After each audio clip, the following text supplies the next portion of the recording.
Hi, and welcome to Building an Internet Scale Analytics Platform on Google Cloud. I'm Shakil Memon. I'm a customer engineer with Google Cloud. Along with me, I have Nikhil Mishra, Senior Director of Engineering with Verizon Media. Let's give you an insight into today's presentation. In this session, we'll be presenting complete end-to-end solution architecture for building an internet scale analytics platform on Google Cloud. With over 100 plus petabytes of data, we will provide some unique perspective and behind the scenes thinking and some insight on how the architecture has evolved in its current form over the years.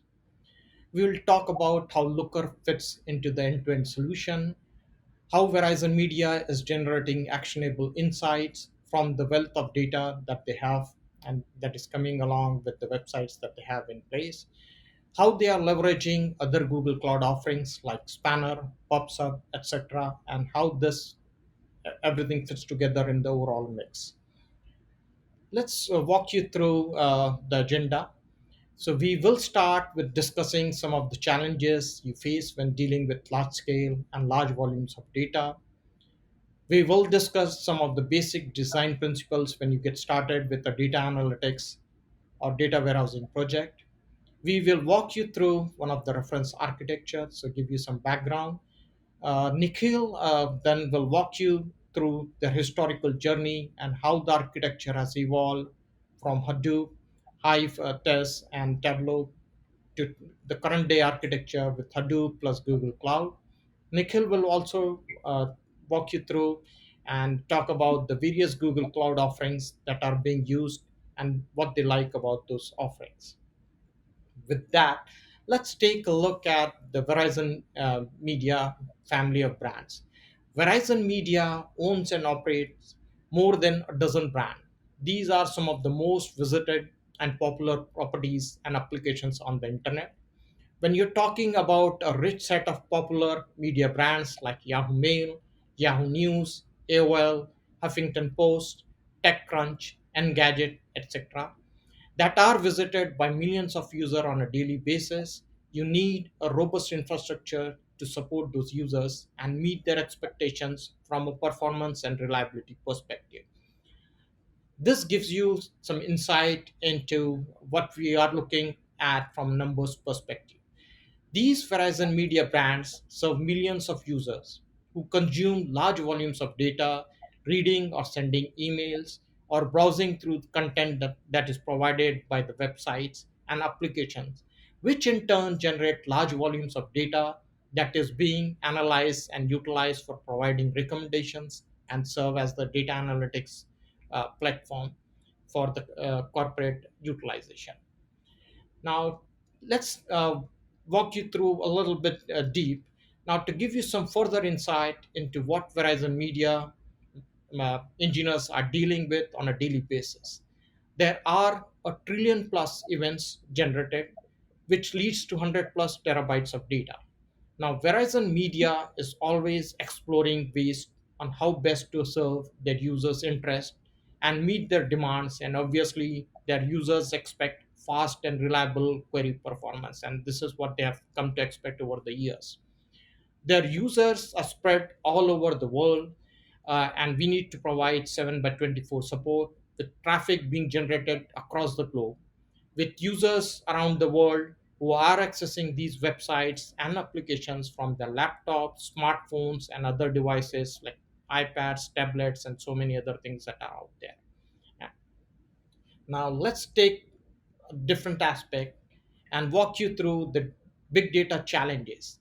Now, when you start out with your data analytics project, you will identify the requirements and you will pick and choose a few commercially available products. Now, in case of Verizon Media, when you're dealing with this many number of users and generating over a terabyte plus of data, not any infrastructure will work. Now, the next thing you do is like once you have some things in place as far as the design and requirements are concerned, is to pick and choose a commercially available database. In case of Verizon Media, they cannot rely on commercially available databases as most of them fail to meet Verizon Media requirements.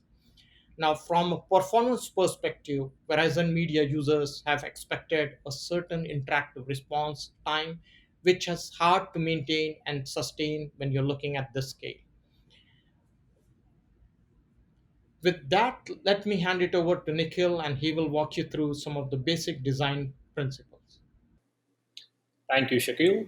Now let us take this forward and talk a little bit more about how Verizon Media approached this problem and how we were able to eventually solve it to take us to the current architecture where we have private cloud as well as Google Cloud into the mix to solve this problem. Even if you are operating at a large scale, a massive scale, and you're tempted to work around your technical limitations or take shortcuts in order to solve your problem, we all know that if we follow certain good time tested design principles, we would improve our chances of success. You can think of the same theory for analytics applications, and the basic design principles for analytics applications don't change with scale. They remain roughly the same. For any analytics systems, you can think of it as a collection of a fairly decoupled or loosely coupled environment of these components, these different systems, subsystems, which take care of that specific needs with different architectural characteristics. So you can think of analytics environment as starting off with a collection layer. You will always have a layer that is responsible primarily for collecting data from disparate data sources and making it available for the rest of your enterprise for analytics. This collection environment would be integrated with and would be talking to a storage layer that is responsible for primarily collecting all this massive scale data all in one place and making it available for rest of the ecosystem. The storage environment is not meant for direct ad hoc access or interactive analytics in our system. The primary purpose of the storage layer would be around reliable storage, efficient, cost efficient storage of pretty massive scale data, redundant to failure. We don't want data to be lost at this layer between collection and the storage layer. Single biggest priority, architectural priority, if you want to make a trade off, is reliability. You don't want any loss of data because data once lost from one of these layers is very hard to bring back.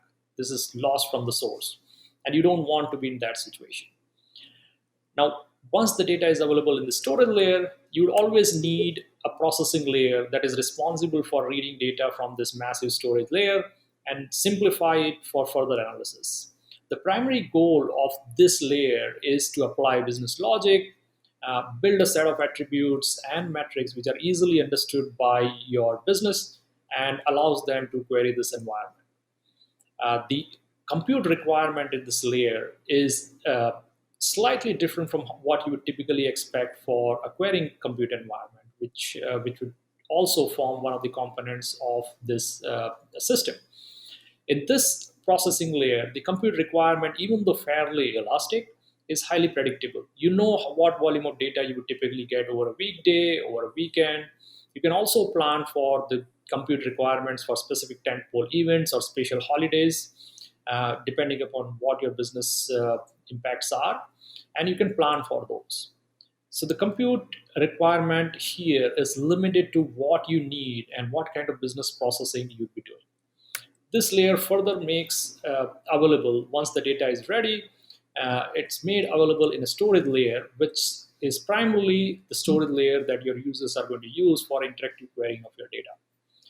The priority of this storage layer is interactive ad hoc analytics. In this layer, you'd want to have characteristics that helps you in ad hoc analytics at scale.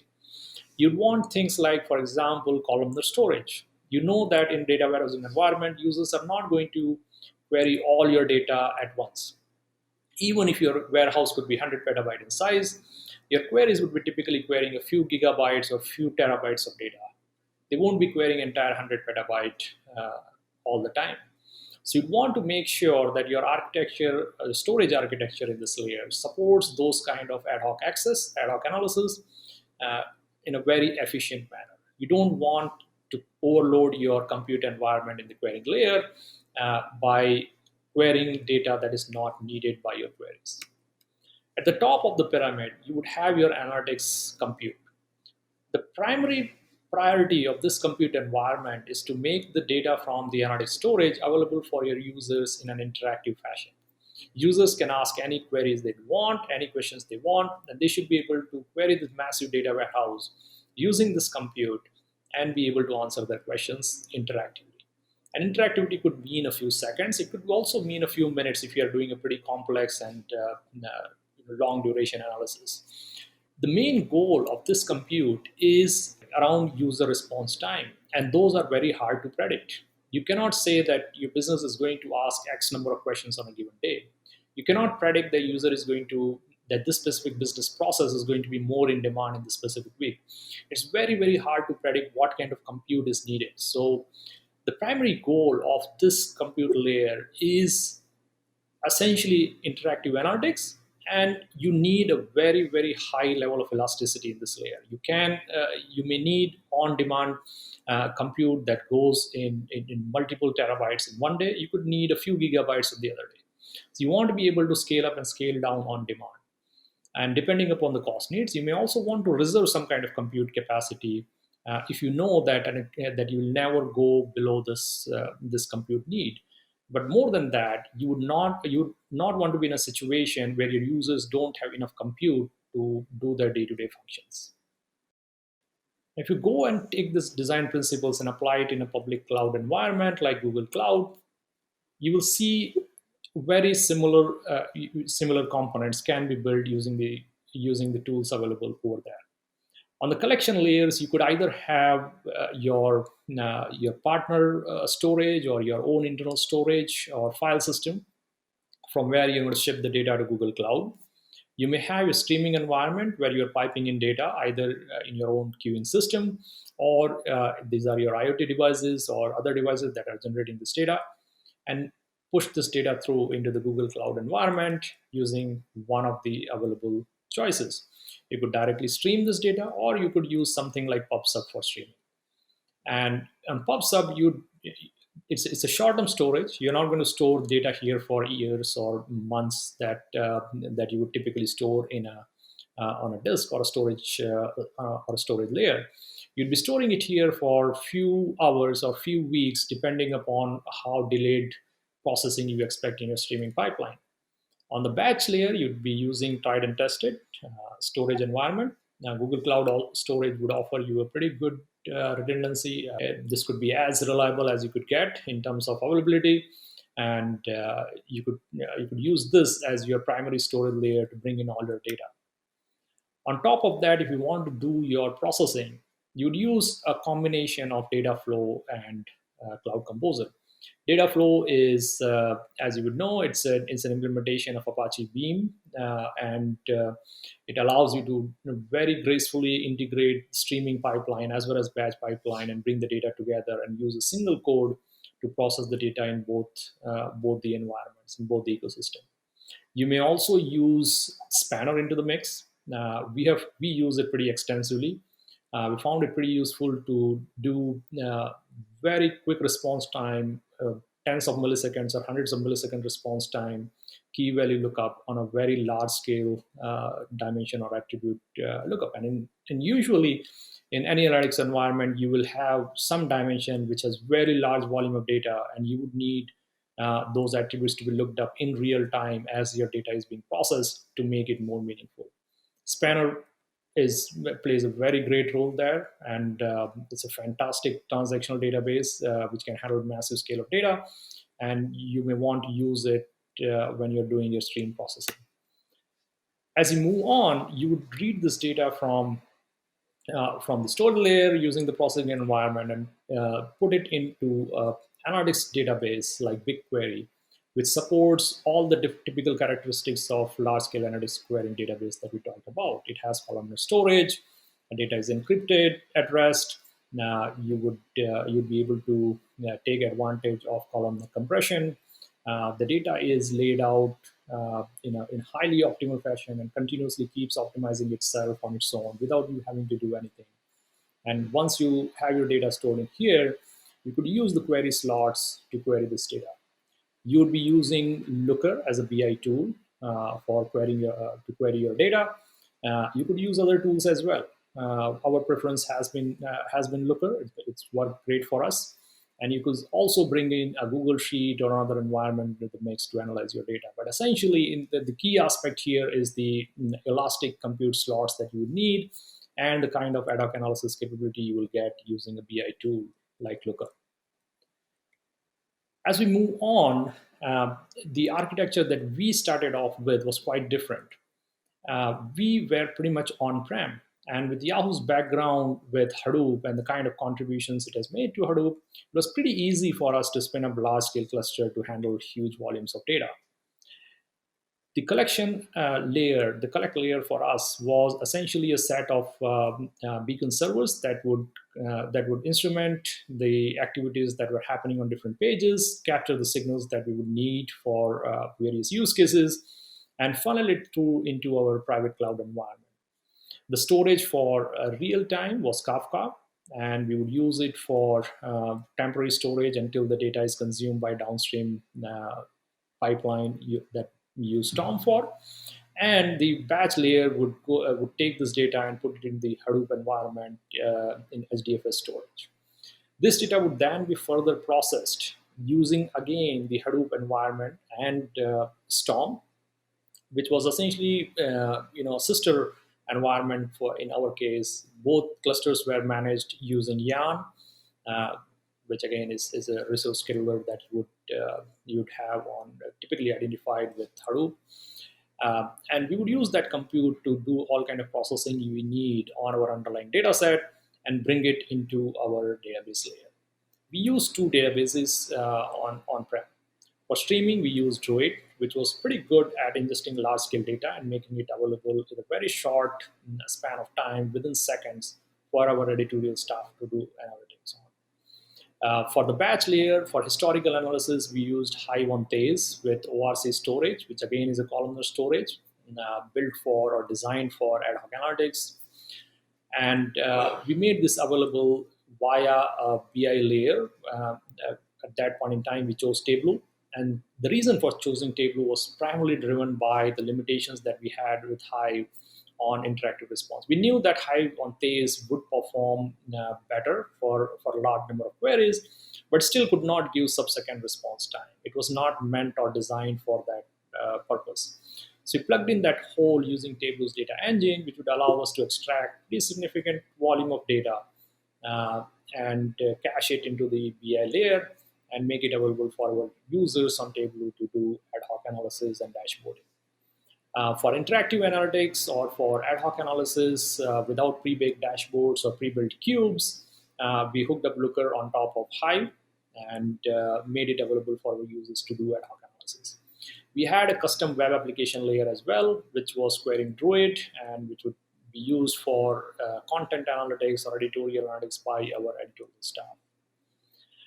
We handed this data to our users and we started monitoring our performance and how our users respond to this architecture. We soon learned that most of the queries that were hitting for ad hoc analysis via Looker to Hive were failing out. A pretty significant percentage of them were failing either due to resource constraints or due to an integration issue or how the query has been kicked off. And the queries that completed, even those, more than half of them completed in more than 2 minutes or 3 minutes time, which is not an interactive response time that we needed or wanted to give to our users. So we were on this environment for a few weeks, few months, and we soon learned that this is not going to work out. This is not going to be something that we would be able to carry forward. We started exploring alternatives. And around the time, we specifically focused on the querying compute layer, the analytics querying layer. The rest of the system was working all right. And as we started exploring, what caught our attention was a Dremel white paper that was released by Google just a little while before we were doing this analysis. The focus of Dremel was essentially to work around the limitations of MapReduce in terms of interactive response time.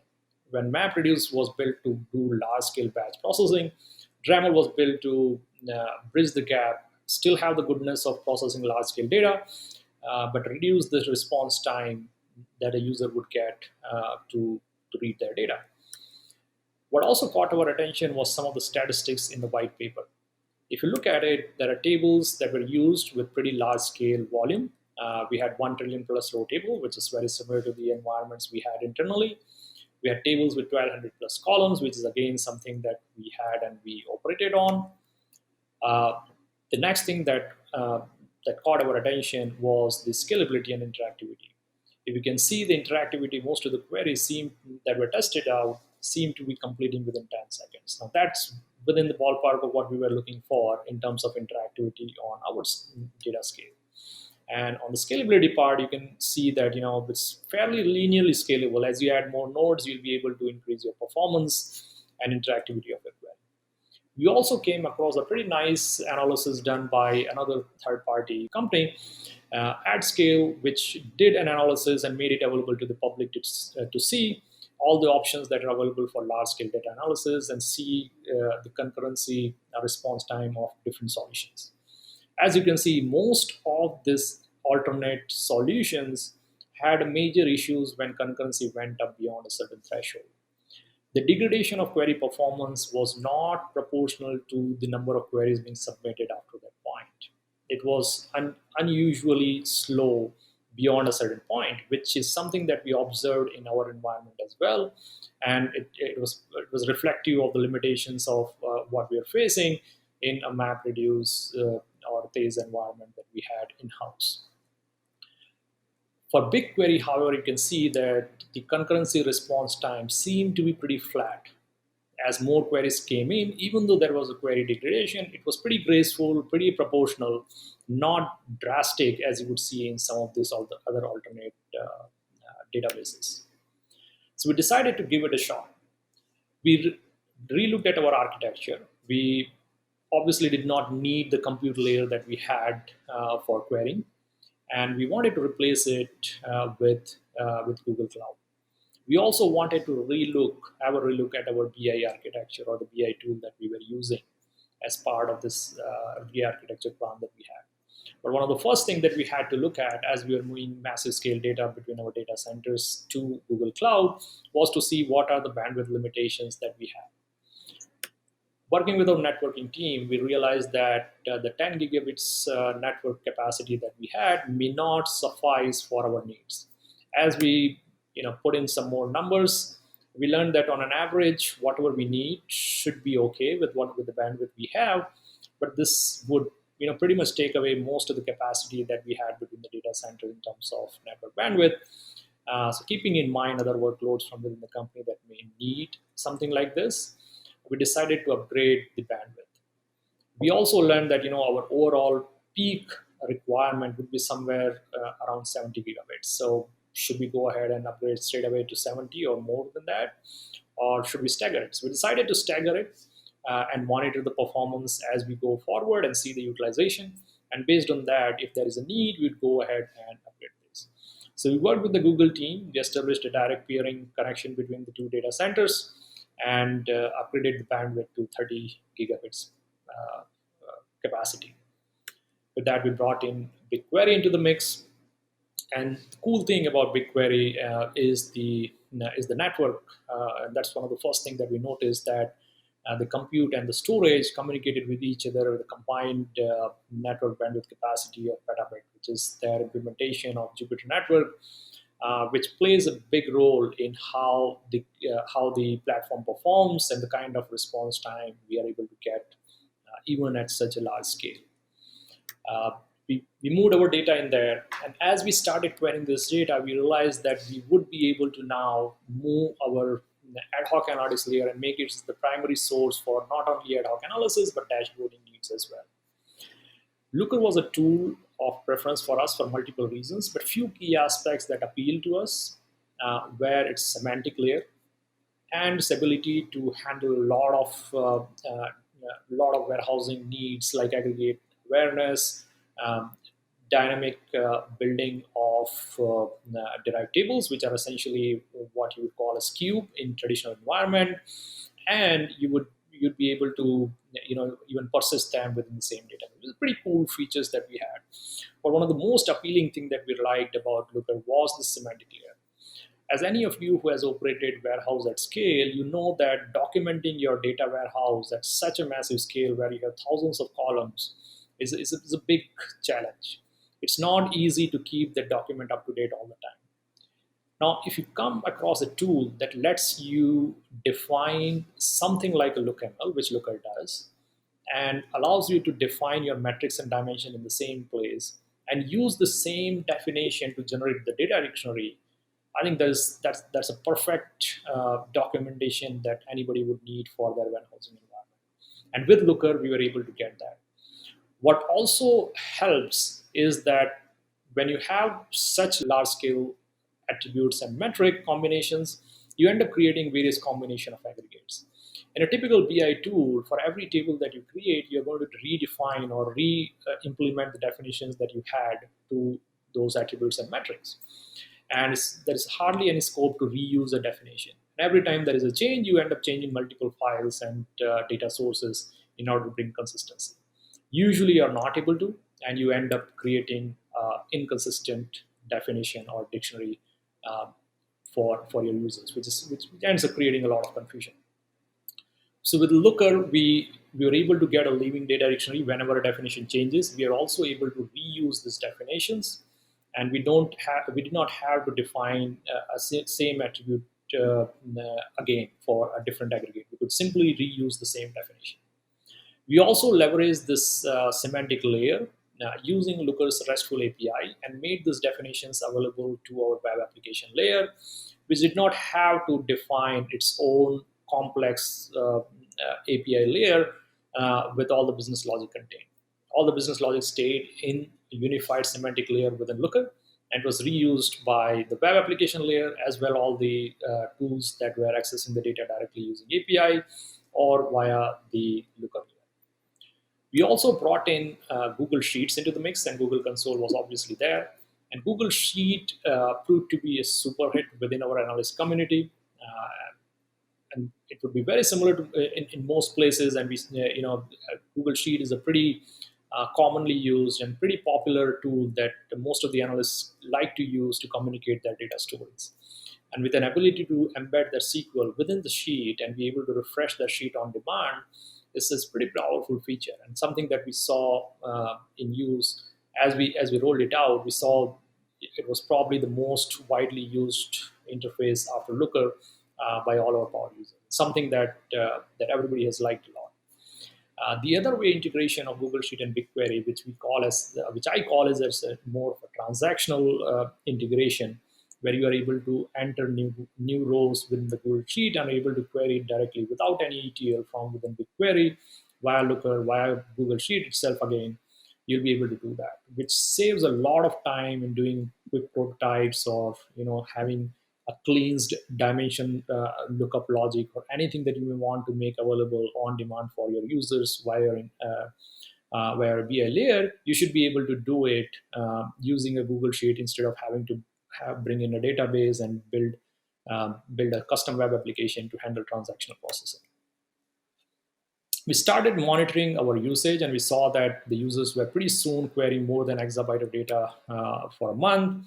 And when we looked at the performance, it seemed like most of the queries were succeeding, and the ones that were succeeding, bulk of them completed in a very good interactive response time.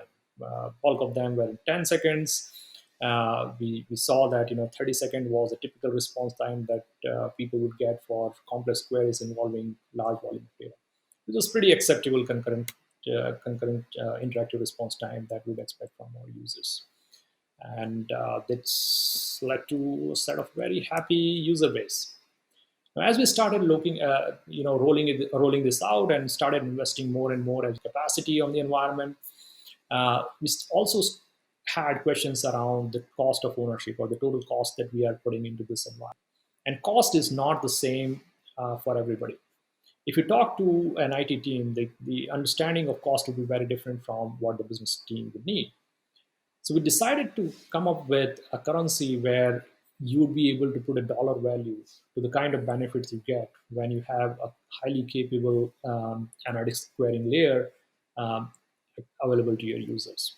So we picked up some query patterns, and this is an example query that you see, and you can see the difference in the query response time between our earlier environment and between what we see with BigQuery today.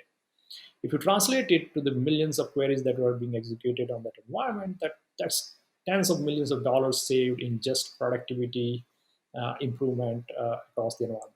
In order to work around the limitations of interactivity, you would either hire more people, or you'll have to live with productivity loss that your analysts or that your data users are going to suffer. And when you start looking at it, and you go and take a look at your IT team, their response time would usually, even though they would say that it's usually the cheaper hardware, which obviously is the lower cost of ownership. Your business could go and share these numbers with them and give a complete picture, and that essentially gives a common currency that both the teams and organization could talk to and explain the cost of ownership for rolling out such an environment. This is a pretty common discussion that you would see most of the time when you bring in or change migrate from on-prem to on-cloud. And as we brought in and documented all this various queries and the response time and what people are able to do with the availability of this environment, it settles a lot of these conversations around the cost of rolling out this feature. The usage numbers went up dramatically. As we've said this multiple times, we've seen a peak of 6 exabyte queries across a month. Million queries are the norm. We have also seen queries going as high as 20 million plus as more and more system queries are brought in, and different events and different phases in the enterprise with different demands on the analytics data set. We've seen a pretty large volume of data going on. We have about 2,000 users using this on a daily basis. This is increasing every other month, and more users are being onboarded, and we've been able to handle with new use cases and new users pretty effectively without much of a change in our overall architecture.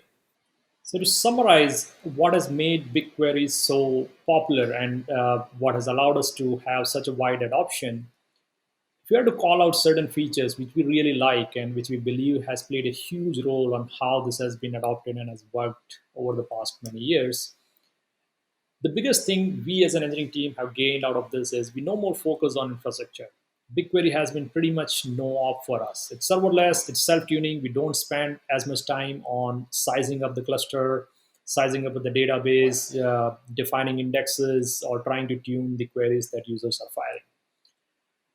If you look at the isolations between compute and storage, it also extends between the compute of that is used in loading the data and compute that is used in querying the data, which makes a huge difference on how we are able to manage and commit to our SLA to our users for data availability, and how we are able to manage our SLA in terms of user response time to queries at high concurrency or otherwise. And concurrency, again, it's just a fact of how it is being architected or how the isolation works. We have not been able to see any kind of issues with high concurrent query response time for our users. The degradation is usually graceful. Most of the queries will have slight degradation. Most of the time users won't even notice it. We haven't had a scenario where a runaway query has been able to bring the cluster almost to its knees. We haven't seen that. We have seen that before. A lot of you might be facing it in different environments that you are using. The query has been interactive even at such a high usage, and it's been working pretty well even when the users are querying months worth of data, or many months, or even in some cases years worth of data. We have been able to manage that pretty effectively. Security has been a key aspect. It's something that we focus on a lot, since there's a lot of data that's there. We don't want this to be misused or abused. We make very heavy use of uh, Google's column level security. The data is encrypted, of course, so that obviously helps. But we do use custom roles, column level security, and row level security in our environment. We set up pretty extensive monitoring of our data set. Google provides a pretty good and easy way to set up your DTS, or which is data transfer service, that allows you to monitor all your actions and make it available for your users and for yourselves to go and query. So you can go and pump in this data in BigQuery and build dashboards and reports on top of it. And depending upon what you want to monitor, you can just expose it to different set of users. DMLs have been a lifesaver for us, and this is typical for a DML, for a data warehousing environment, where you may want to restate the data for various reasons. In absence of efficient DML, you end up reprocessing the entire data on your own, which is not a good usage of your compute capacity. If you have a good DML, whether it's a merge statement or update, most of the time you'll be able to very quickly restate the data without having to go and reprocess your entire data and run your entire ETL again. A two-way Google Sheet integration has been a big deal. I talked about how our analyst community has used Google Sheet integration with BigQuery pretty effectively. On the engineering side, we have used Google Sheet integration the other way around, where we insert data into Google Sheet whenever there is a change in a label, for example, of an attribute, or if you want to bring in some small lookup dimensions that the users want to query using Looker. We just create a sheet, we hook it up to BigQuery external table and make it available for users. Compare this to traditional environment where you would need a separate database, a UI layer to insert those data, an ETL layer to then bring it back to analytics database, in this case BigQuery, and then make it available via a Looker layer. All those intermediate steps could be easily eliminated by simple external table on Google Sheet, which for me has been a big usage from within the team. Spanner is another tool that we use pretty extensively on our streaming pipeline. Spanner can handle pretty large scale data. The way to see it is like SQL on Bigtable, or HBase if you're familiar with it. And it allows you to do a quick lookup on very large scale data. We have dimensions with billions of rows. And in our streaming processing, we would need those attributes to be looked up to annotate our events with those attributes. And Spanner allows us to do that. BQML has been another great addition to BigQuery's offerings.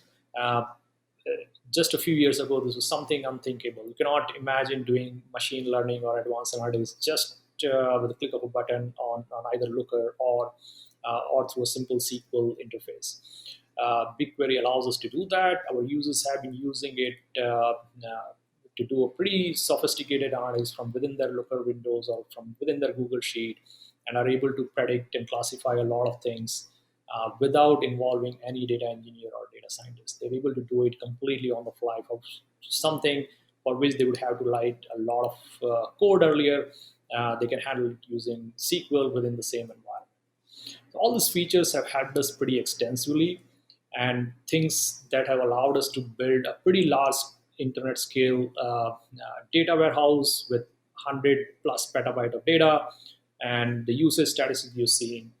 And it's been working well, and and the capabilities that we're seeing here, there are many more that I could talk about, but these are the key steps that come to my mind. It's been a great experience for us so far, and it was really fun to share our learnings and what we have learned using BigQuery, and how our experience has been over the past 4 or 5 years using BigQuery.